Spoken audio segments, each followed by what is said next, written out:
All right, I'm going to teach you how to make the quickest compost tea using chicken soup for the soil. Very simply, take your chicken soup, add a quart to a 5-gallon bucket of water. You can add twice that much if you like. You can use a half-gallon. But I find if you use a little less, it biologically decomposes a little faster. So in this case, we're going to use a quart of chicken soup. And then we've got to feed some microbes. What kind of microbes are we going to grow? So one of the best sources of microbes and mycorrhizae fungus is a good quality earthworm casting. It's so rich in bacteria and beneficial fungus.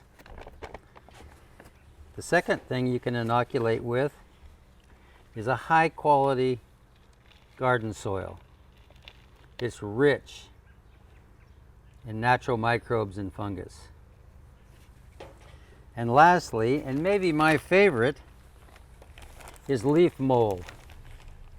Leaf mold is actually taken from the forest floor, or if you've got a thicket nearby, you can kind of pull the grass apart or pull the leaves apart and go in underneath that and dig up some of that soil that's right under the leaf surface. This is absolutely the richest in microbes. This is perfect for inoculating your chicken soup tea. So in this case, I'm going to use leaf mold. And I'm going to put about 2 heaping tablespoons of leaf mold in our chicken soup. Then I'm going to fill it with water.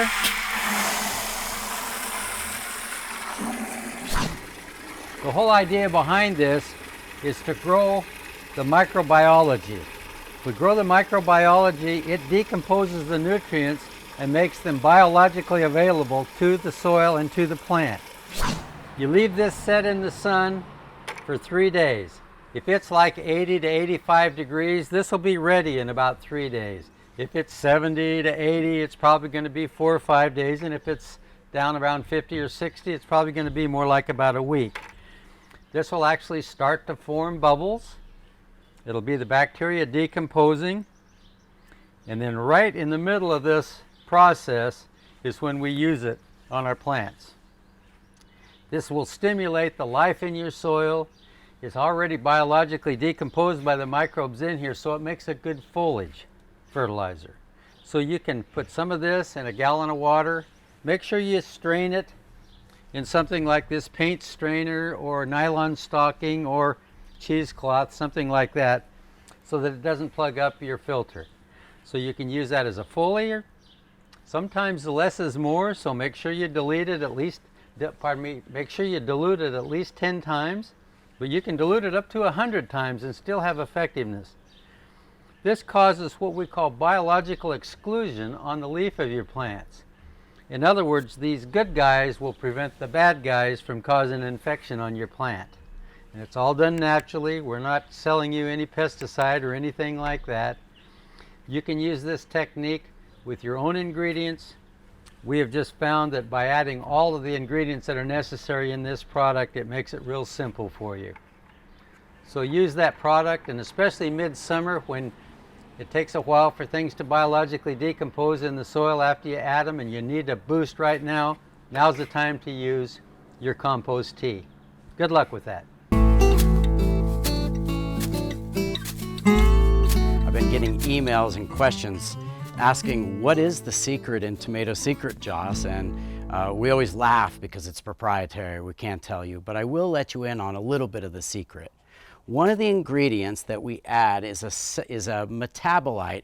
It's not a hormone in the truest sense, but we think of it as a secondary metabolite. And this all-natural certified organic ingredient actually tells the plant to grow, grow, grow. And it's important that you put the nutrients there to support that growth, because that metabolite by itself doesn't actually provide any nutrition. It just encourages the plant to eat.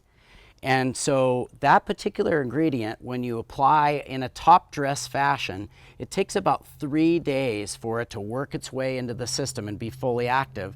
And then it's active in that plant for about 10 or 11 days. So every 2 weeks is what we recommend for the side dress, just to keep it in that cycle. That metabolite, not only does it encourage it to grow, but it also encourages it to flower and to fruit, which are, of course, all things that we want to do with Tomato Secret.